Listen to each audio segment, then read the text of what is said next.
آج سعودی عرب میں 12 ربیع الاول کی رات اب سے کچھ دیر پہلے نماز عشاء ادا ہوئی ہے یہاں پر، اور نماز عشاء میں عاشقان رسول کی اتنی بڑی تعداد یہاں پر موجود تھی کہ حرم کے اندر، مسجد نبی کے اندر تل دھرنے کی جگہ نہیں تھی، سر ہی سر نظر آ رہے تھے.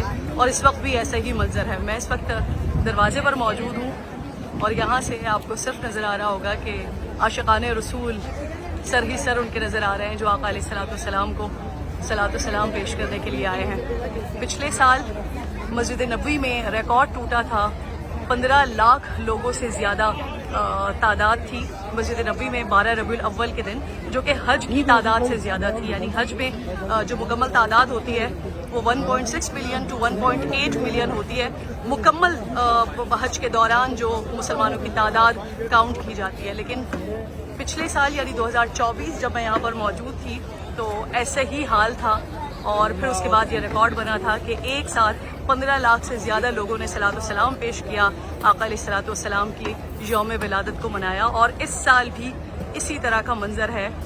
یہ رات کا منظر ہے آج ابھی عشاء کے بعد کا، اور اتنی بڑی تعداد ہے کہ مسجد کے اندر، حرم کے اندر داخل ہونے کی جگہ نہیں ہے. تو سوچئے کہ کل کیا حال ہوگا.